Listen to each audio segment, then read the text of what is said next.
എല്ലാവർക്കും നമസ്കാരം. ഇന്ന് നോക്കുവാൻ പോകുന്നത് എന്താണ് മാക്സിയൻ അപ്രോച്ച് എന്നതിനെ പറ്റിയാണ്. ഓക്കെ, ഇപ്പോൾ കാൾ മാക്സിൻ്റെ മാക്സിയൻ അപ്രോച്ച് എന്താണ് എന്നാണ് നോക്കുവാൻ പോകുന്നത്. അദ്ദേഹത്തെ പറ്റി, അദ്ദേഹത്തിൻ്റെ ചിന്താഗതികളെ പറ്റിയൊക്കെ ഡീറ്റെയിൽഡ് ആയിട്ട് 2 മണിക്കൂറിൻ്റെ ഒരു വീഡിയോ മുമ്പ് ചെയ്തിട്ടുണ്ട്. കാണാത്തവർ പോയി കാണുക. ഓക്കെ, അപ്പോൾ എന്താണ് മാക്സിയൻ അപ്രോച്ച് എന്നതിനെ പറ്റിയാണ് വീഡിയോയിൽ ചർച്ച ചെയ്യുന്നത്. എന്നാൽ നമുക്ക് നേരെ വീഡിയോയിലേക്ക് പോകാം. അപ്പോൾ മാക്സിയൻ അപ്രോച്ചിനെ പറ്റി പറയുകയാണെങ്കിൽ രാഷ്ട്രത്തെ പറ്റി ആദ്യം തന്നെ പറയാം. രാഷ്ട്രം ഒരു വർഗ സ്ഥാപനമായിട്ടാണ് കാൾ മാക്സ് പരിഗണിക്കുന്നത്. ഓക്കെ, അതിനാൽ രാഷ്ട്രത്തിൻ്റെ ഉത്ഭവത്തിന് കാരണം തന്നെ ഒരു വർഗ സമരമാണ് എന്നാണ് കാൾ മാക്സ് അഭിപ്രായപ്പെടുന്നത്. ഓക്കെ, എന്താണ് രാഷ്ട്രം ഒരു വർഗ സ്ഥാപനമായിട്ടാണ് കാൾ മാക്സ് പരിഗണിച്ചത്. അതുപോലെ തന്നെ അതിനാൽ വർഗ സമരമാണ് രാഷ്ട്രത്തിൻ്റെ ഉൽപ്പത്തിക്ക്, അതായത് സ്റ്റേറ്റിൻ്റെ ഒറിജിന് കാരണം എന്നാണ് അദ്ദേഹം കണ്ടെത്തിയത്. ഓക്കെ, അതുപോലെ തന്നെ വർഗരൂപീകരണത്തിന് കാരണം തന്നെ വ്യത്യസ്തമായ സമൂഹത്തിലെ താല്പര്യങ്ങളാണെന്നാണ് അദ്ദേഹം ചൂണ്ടിക്കാണിക്കുന്നത്.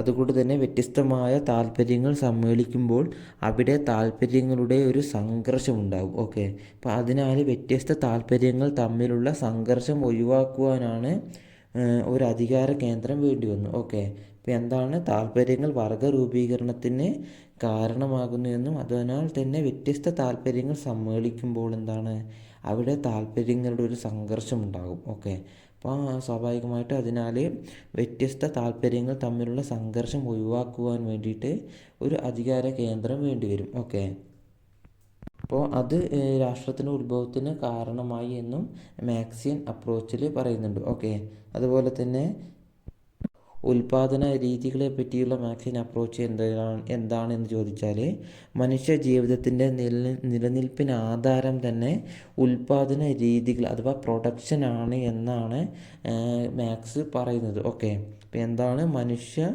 ജീവിതത്തിൻ്റെ നിലനിൽപ്പിന് ആധാരം തന്നെ ഉൽപാദന രീതികളാണ്.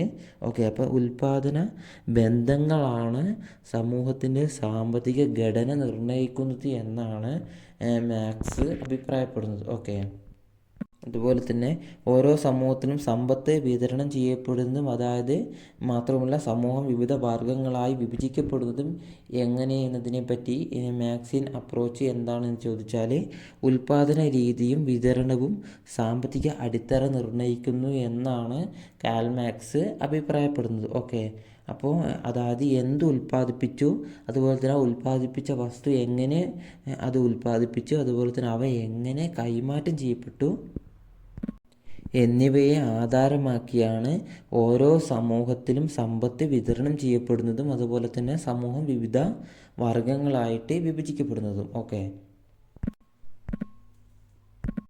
അതുപോലെ തന്നെ എല്ലാ സാമൂഹ്യ രാഷ്ട്രീയ മാറ്റങ്ങളുടെയും അന്തിമ കാരണം ഉൽപാദന രീതിയും, അതായത് എല്ലാ സോഷ്യൽ ചേഞ്ചിൻ്റെയും അതുപോലെ തന്നെ പൊളിറ്റിക്കൽ ചേഞ്ചിൻ്റെയും അന്തിമ കാരണം എന്ന് പറയുന്നത് തന്നെ പ്രൊഡക്ഷൻ അഥവാ ഉൽപാദന രീതിയും അതുപോലെ തന്നെ കൈമാറ്റ രീതിയും ആണെന്നാണ് മാക്സിയൻ അപ്രോച്ചിൽ അദ്ദേഹം അഭിപ്രായപ്പെടുന്നത്. ഓക്കെ, അപ്പോൾ എല്ലാ സാമൂഹ്യ മാറ്റങ്ങളുടെ അന്തിമ കാരണം ഉൽപാദനവും അതുപോലെ തന്നെ കൈമാറ്റ രീതിയുമാണെന്നാണ് മാക്സ് അഭിപ്രായപ്പെടുന്നത്. അതുപോലെ തന്നെ നിലവിലുള്ള വർഗങ്ങളെല്ലാം തന്നെ ഭൗതിക ഉൽപാദനങ്ങളുടെ ഏതെങ്കിലും ഘട്ടത്തിലുള്ളതാണ് എന്നാണ് അദ്ദേഹത്തിൻ്റെ അപ്രോച്ചിൽ പറയുന്നത്. അതുപോലെ തന്നെ വർഗ സമരത്തെ പറ്റിയും മാക്സിയൻ അപ്രോച്ചിൽ ചർച്ച ചെയ്യുന്നുണ്ട്. അതായത് വർഗസമരം തൊഴിലാളി വർഗത്തിൻ്റെ ആധിപത്യത്തിന് വഴിതെളിക്കുന്നു എന്ന് മാക്സ് തൻ്റെ അപ്രോച്ചസിലൂടെ പറയുന്നുണ്ട്. ഓക്കെ, അതായത് മുതലാളിത്ത വർഗം മുതലാളിത്ത വർഗത്തിൻ്റെ നിരന്തരമായ ചൂഷണത്തിൻ്റെ ഫലമായിട്ട് സമൂഹം വിവിധ ക്ലാസ്സുകളായി രൂപാന്തരപ്പെടുകയും തുടർന്ന് അധ്വാനിക്കുന്ന തൊഴിലാളി വർഗം സംഘടിച്ച് അവർ മുതലാളിമാർക്കെതിരെ ഫൈറ്റ് ചെയ്ത് ഒരു വർഗം ഉണ്ടാവുകയും അത് വർഗസമരത്തിലേക്ക് നയിക്കുകയും ഈ വർഗസമരത്തിൽ തൊഴിലാളി വിജയിക്കുകയും മുതലാളിമാർ പരാജയപ്പെടുകയും ചെയ്യും എന്നാണ് കാൾ മാക്സ് തൻ്റെ അപ്രോച്ചിൽ പറയുന്നത്. അപ്പോൾ ചുരുക്കത്തിൽ വർഗസമരം തൊഴിലാളി വർഗത്തിൻ്റെ ആധിപത്യത്തിന് വഴി തെളിക്കുമെന്ന് അദ്ദേഹം പറയുന്നു.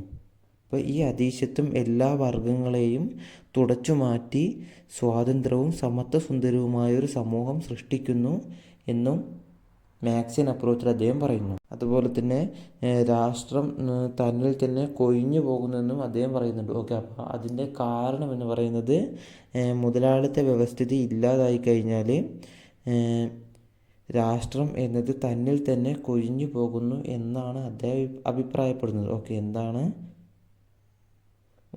എന്താണ് ഈ വർഗ സമരത്തിൻ്റെ ഭാഗമായിട്ട് തൊഴിലാളികൾ വിജയിക്കും.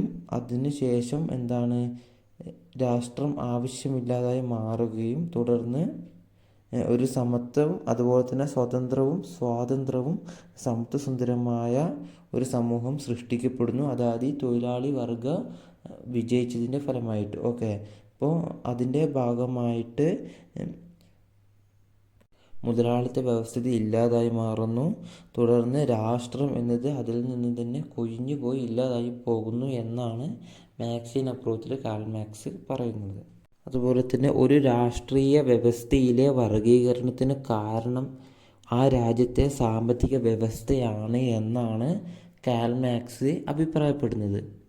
മാത്രവുമല്ല മാക്സിയൻ ചിന്താഗതി നിരവധിയായ കാര്യങ്ങൾ അഭിപ്രായപ്പെടുന്നുണ്ട്. ഓക്കെ, അപ്പോൾ അതിൽ പ്രധാനപ്പെട്ടത് എന്ന് പറയുന്നത് തന്നെ സമൂഹത്തിൽ വർഗവിവേചനം എന്ന ചിന്താഗതി ഇല്ലാതാവുകയും അതുപോലെ തന്നെ യജമാനന്മാരും അതുപോലെ തന്നെ അടിമകളും, അതായത് മുതലാളിമാരും തൊഴിലാളികളും. ഓക്കെ, അതായത് മുതലാളിമാരും തൊഴിലാളികളും അതുപോലെ തന്നെ സമൂഹത്തിൽ ഭരിക്കുന്നവരും ഭരിക്കപ്പെടുന്നവരും തമ്മിലുള്ള സുഗമമായ ഒരു ബന്ധം നിലനിന്നാൽ മാത്രമേ ഒരു രാജ്യത്ത് വികസന പ്രവർത്തനങ്ങൾക്ക് ഫലമുണ്ടാവുകയുള്ളൂ എന്നാണ് മാക്സിയൻ ചിന്താഗതി അഭിപ്രായപ്പെടുന്നത്. ഓക്കെ, അപ്പോൾ നമുക്കിപ്പോൾ പണ്ട് മുതലേ കാണാം മുതലാളിമാരും അതുപോലെ തന്നെ തൊഴിലാളികളും തമ്മിൽ എന്നും സംഘർഷമാണ്. അതുപോലെ തന്നെ ഭരിക്കുന്നവരും ഭരിക്കപ്പെടുന്നവരും തമ്മിൽ എന്നും സംഘർഷമാണ്. ഓക്കെ, അപ്പോൾ ഈ ഭരിക്കുന്നവരുടെ ആശയങ്ങളും അവരുടെ ഇച്ഛകളും ഭരിക്കപ്പെടുന്നവരുടെ മേൽ അവർ അടിച്ചേൽപ്പിക്കുന്നു. ഓക്കെ, നമ്മൾ ഫ്രഞ്ച് വിപ്ലവത്തിലേക്ക് കണ്ടതാണ്. ഓക്കെ, അപ്പോൾ സമൂഹത്തിൽ വർഗവിവേചനം എന്ന ചിന്താഗതി ഇല്ലാതാവുകയും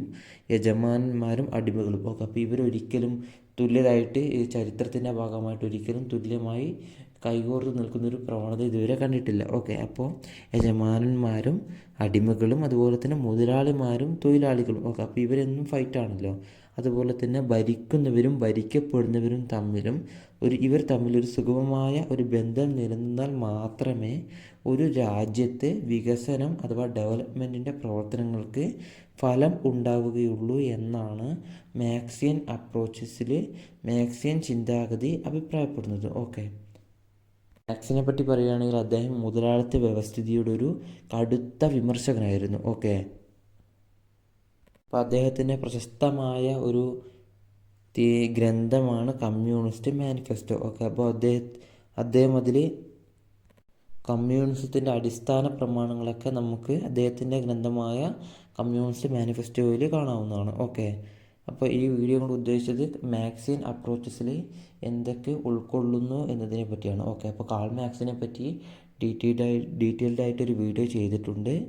താല്പര്യമുള്ളവർ പോയി കാണുക. ഓക്കെ, അപ്പോൾ ഇത്രയും കാര്യങ്ങളാണ് മാക്സിയൻ അപ്രോച്ചിനെ പറ്റിയുള്ള ഈ വീഡിയോയിൽ പ്രധാനമായും പറയുവാനുള്ളത്. ഓക്കെ, ഇപ്പോൾ വീഡിയോ മുമ്പ് ഡീറ്റെയിൽഡ് ആയിട്ട് ചെയ്തത് കൊണ്ടാണ് കാര്യമായിട്ട് എക്സ്പ്ലെയിൻ ചെയ്യാത്തത്. ഓക്കെ, അപ്പോൾ കുറച്ച് കൺഫ്യൂഷൻ ഉണ്ടാവാം. ഓക്കെ, അപ്പോൾ വീഡിയോ ഇഷ്ടപ്പെട്ട ലൈക്ക് ചെയ്യുക, ഉപകാരപ്രദം ആവും എങ്കിൽ സബ്സ്ക്രൈബ് ചെയ്യുക. ഓക്കെ, അപ്പോൾ മറ്റൊരു നല്ലൊരു വീഡിയോ കാണുന്നവരേക്കും എല്ലാവരോടും ബൈ.